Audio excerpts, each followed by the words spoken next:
Hello, everyone, and welcome to a new series I'm starting where all I'm going to do is share my opinions on every tech tree in the game. First off, I want to say a few things. Number one, I'm only going to cover the tech trees I have. So for now, all I can cover is USA, Germany, USSR, Italy, and France. But eventually, I'll get more tech trees and make more of these videos. Secondly, I will most likely not be doing ground tech tree reviews for a while since I'm an air main. I'm not finished with air yet, I want to grind more air, but I'll get some ground nations eventually and might make videos about that. But without further ado, let's talk about the US air tree. The US, like every other tree, has 8 ranks ranging from props to jets. In the ranks of the US tech tree, there are 5 lines that go down. These lines consist of 2 fighter lines, 1 naval fighter line, a strike line, and the bomber line.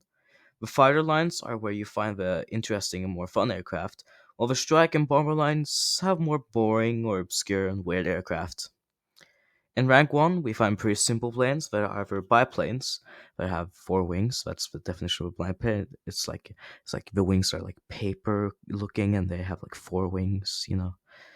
Basic fighter planes that look similar to each other, not really any unique designs, and some bombers with interesting designs, to say the least. You can also find planes that fly on water.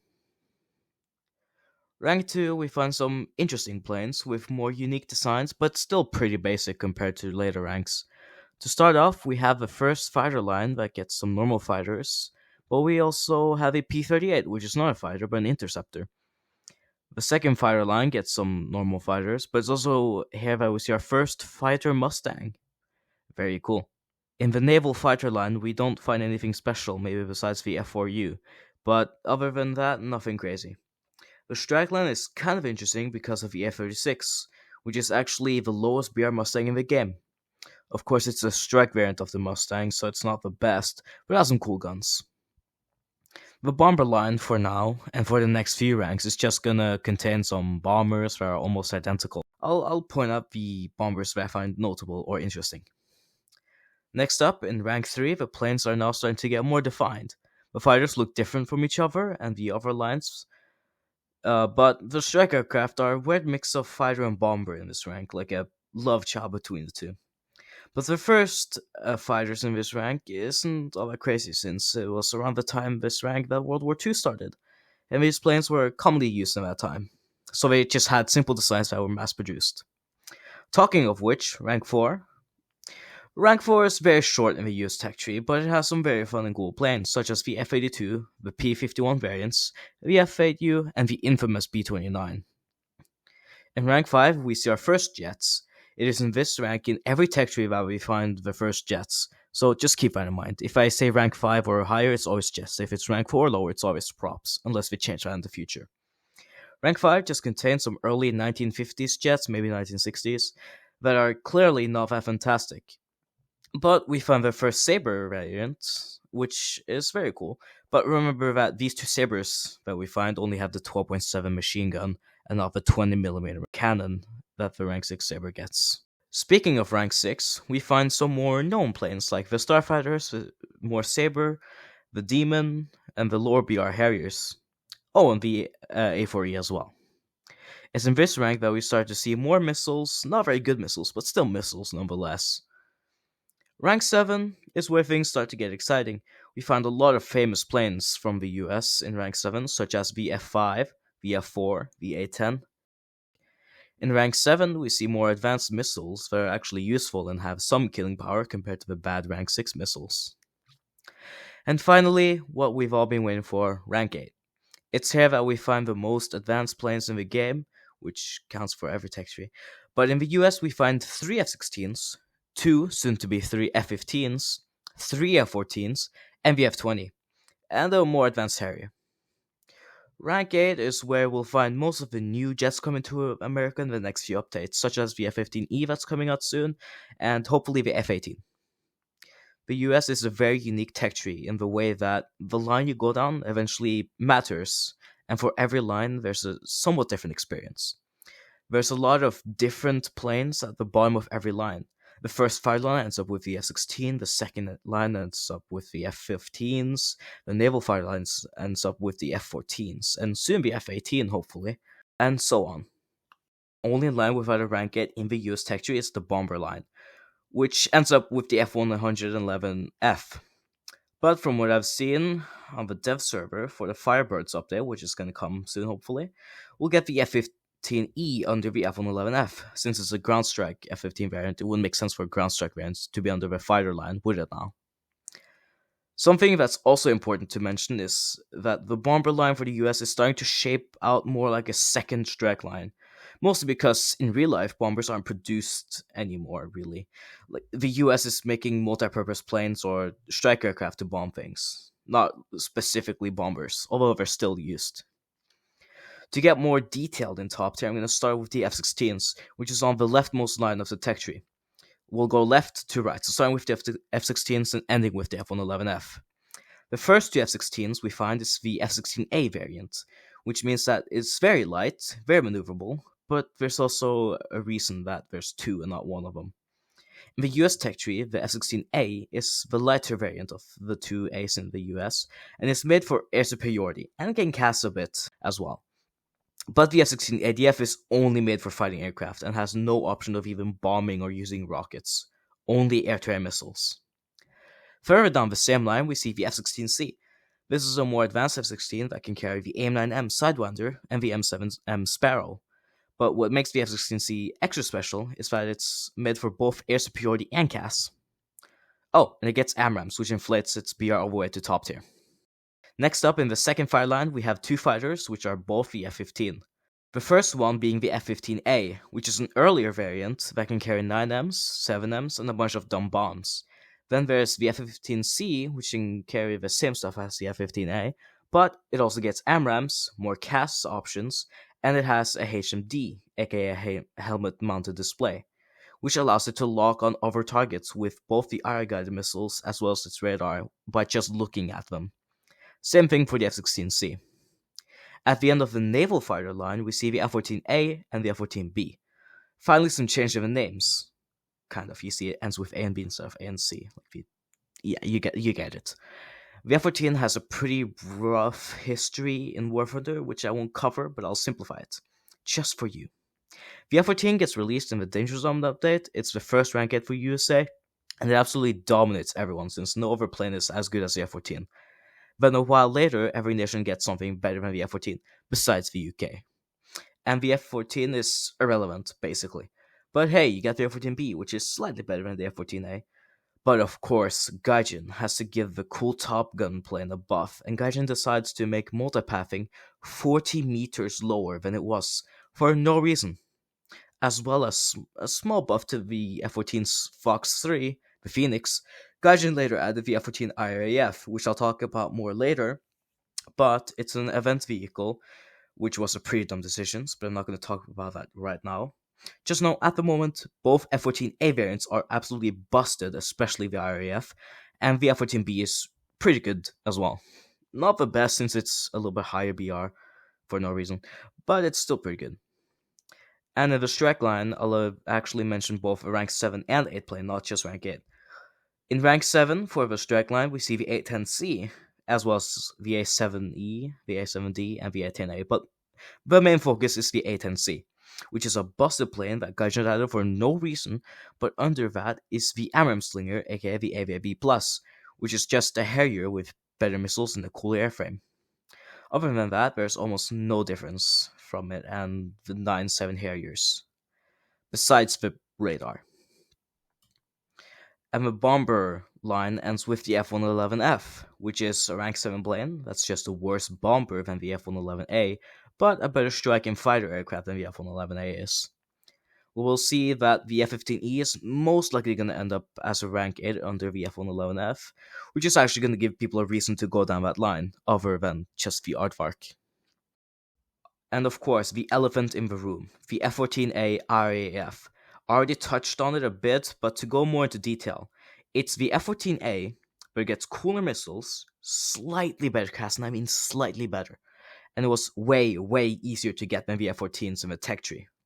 You see, Gaijin, being super smart, decided to make it so that for a brief period in time, you could just play their game enough every day for about 2 weeks, and you would get the most busted plane at 12.3. Yeah, that's right, VF14 used to be 12.3. Now it's 12.7, which is slightly better than it being 12.3. But I still think that all VF14 should be 13.0 or higher, like how it's VAVP plus 13.0, but the F14 isn't. Now, it's time for the premiums.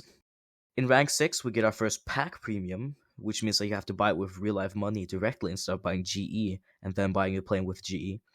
VA-10A, which is an attacker aircraft that is slow, but it gets aimed at us at 10.3. It used to be 10.0, but you can still face a lot of flareless planes in that BR range. And, basically every match you can find one or two flareless planes that just can't defend against you.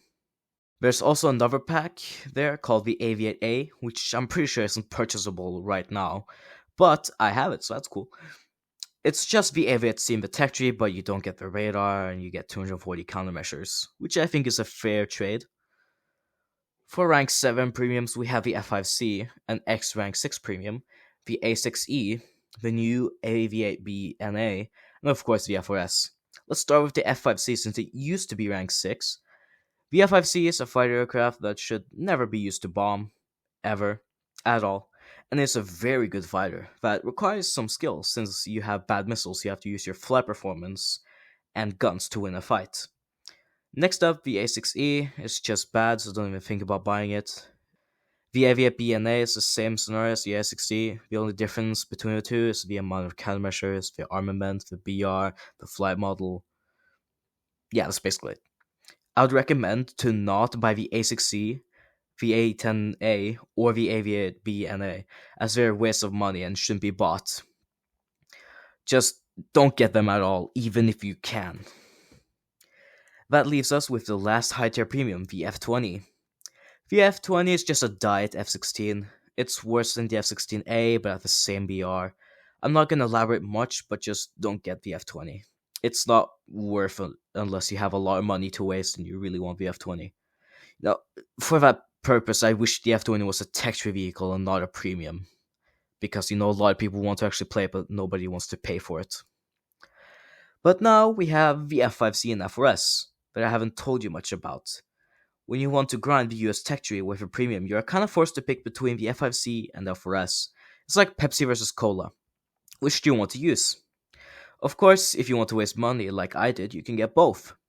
Personally, I prefer the F5C at this current time and moment, but the F4S is a lot easier to fly despite being more complex to learn and at a worse BR because it's at 12.0, which is kind of high in my opinion. So if you're good at learning, but still suck at War Thunder, the F4S might be better choice.